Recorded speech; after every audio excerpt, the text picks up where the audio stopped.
and self-appointed authority to talk about the importance of democracies, rule of law.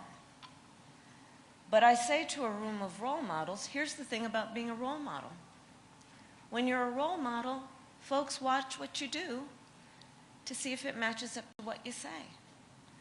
And I tell you, because I have traveled the country recently, including the many, many trips that I've taken over the last almost 4 years, but recently, in particular, where world leaders, allies, have come up to me. We're now on a first-name basis. I've met with so many of them so many times.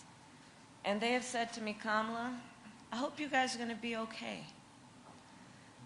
One of the things that I think about and weighs on me sometimes is I hope we as Americans really understand how important we are to the world. We are so important to the world. Those people who fight for democracy, who fight for freedom, who fight for a life in which they can have opportunity,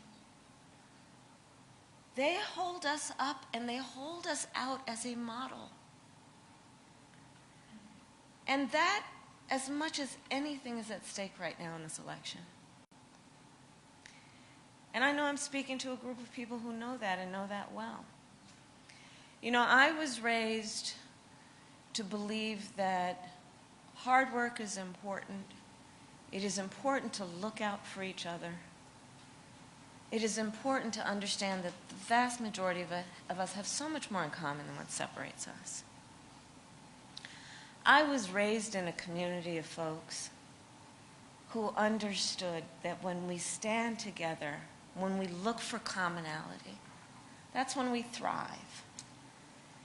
And part of what we know has been happening in the last several years in our country is there's some powerful forces that are trying to divide us as Americans, would have us and cheer us on if we point fingers at one another.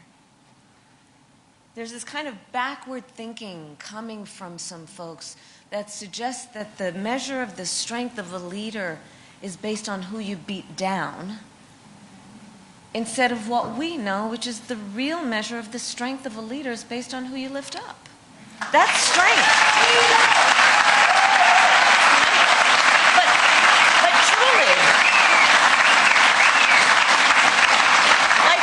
but I mean that intentionally. It's not only good and right, that's strength. Because that's part of what is the perversion of what some people are suggesting.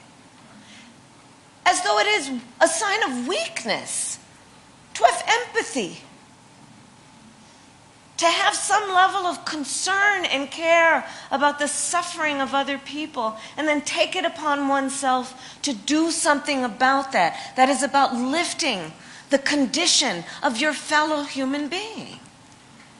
So when we think about what's at stake in this election, whoa, it's packed with some stuff.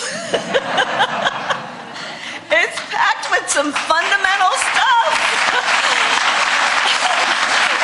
I say rather articulately. There's so much at stake. Mayor, you mentioned John McCain. Okay, so I'll tell you, I was in the United States Senate for about 4 years, and I worked with John McCain. And so I'll tell you, so there was this, we were on a committee together, and you know, these committee rooms in the United States Senate, they're very grand and very impressive. And John McCain was on one side of the dais, I was on the other, horseshoe. And he's going after me. He's going after me. We're having some conversation, I think it was about one of the nominees. This is during President Trump's years. He's going after me. And I'm going back after him. I'm going back after him. And that was it. And this is what the public saw. And then I step onto the floor of the well of the Senate later that day. We had votes. And I passed by John McCain. And he looks at me and he says, "Kid, come over here. You're going to make a great senator." True story. True story. True story. That was John McCain. That was John McCain. I was talking about him last night at a rally, right? John McCain, who, we didn't agree on everything. But man, I mean, what about an incredible American hero? Again, strength, right? We know what the former president said about John McCain. I'm not going to repeat it here. But strength. John McCain stood on principle. He stood on a belief in the importance of patriotism, of sacrifice, of what we stand for as a country. And part of what I talked about at a rally last night is I shared with the folks in the room. I was there on the Senate floor way into the middle of the night when it was yet another attempt of the former president to get rid of the Affordable Care Act, which, as we know, has been literally a lifesaver for people, right? What it has done to no longer allow pre-existing conditions to be the reason that an insurance company can't give you assistance, right? And you all may have seen it. I was there on the floor that night, and we were all standing around because whether or not the Affordable Care Act would continue to be relied on one vote.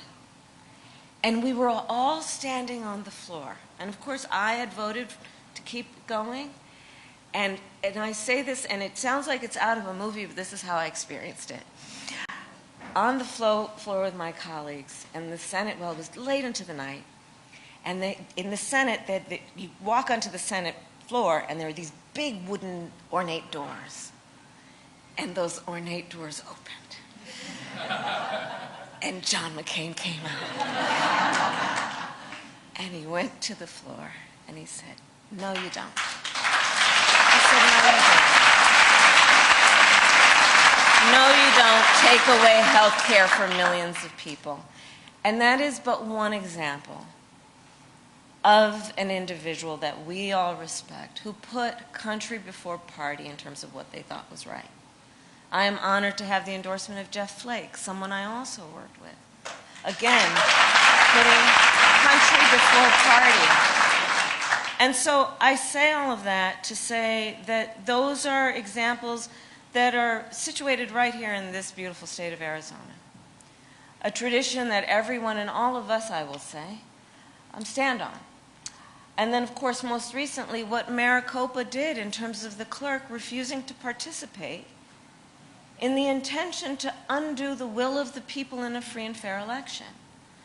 The people of this state have always shown extraordinary courage to stand up for the principles upon which we as a country were founded. And I thank you for that. I thank you for that. I know we are going to win this election, and it is not going to be easy.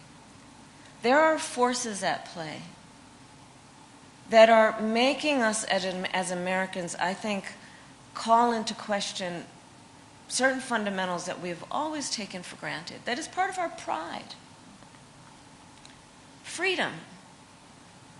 Freedom. Freedom from the government making decisions about a person's body, a woman's body. Freedom to just be. Freedom over matters of heart and home, I like to say. Fundamental principles around the importance of rule of law.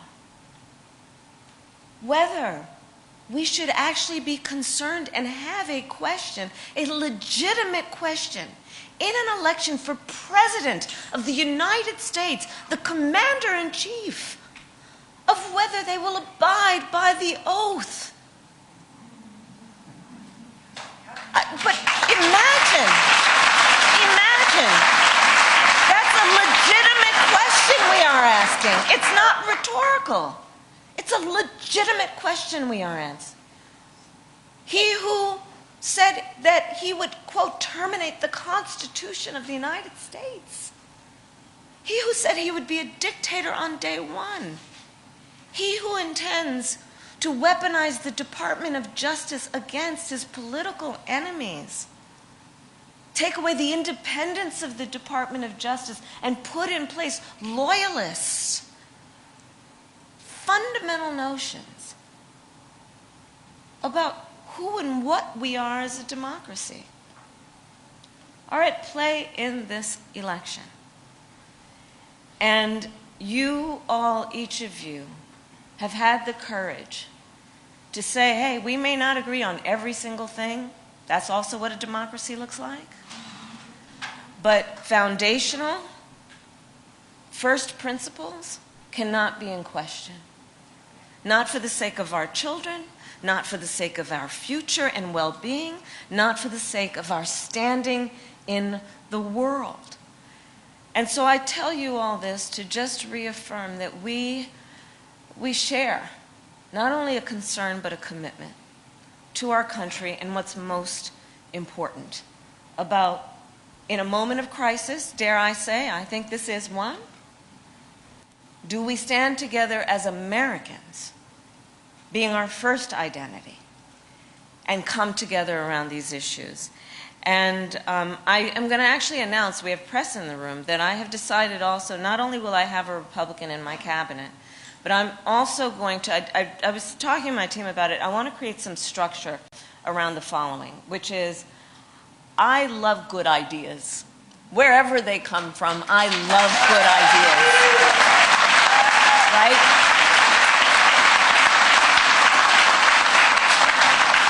And so part of what I intend to do, Mayor, and put some structure around, is creating a bipartisan council of advisors who can then give feedback on policy as we go forward. Because here's the thing I also understand and feel strongly about.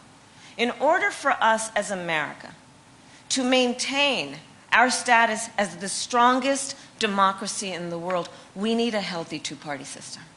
We have to have a healthy two-party system. We have to. It's in the best interest of all of us. It's in the best interest of all of us. You know, the way that I like to lead, I bring folks in my office all the time, and they know I don't want any yes people. I want people to come in and, first of all, be prepared. Yeah, no time to waste. But come in, and then let's, as I often say, kick the tires on ideas. Because the best ideas will survive those kinds of challenges, and the best ideas will then be most relevant to the American people, most effective to the American people. And so I'm going to create a bipartisan council so we can put some structure around exactly this point and do the work that is important. And then I'm just going to close with this. You know, again, I think on the fundamentals, we have more in common than what separates us, including across faiths.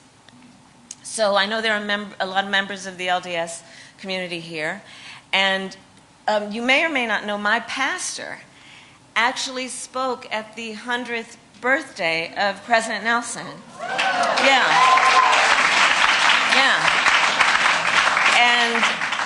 And that wasn't a plan as part of this. It just is.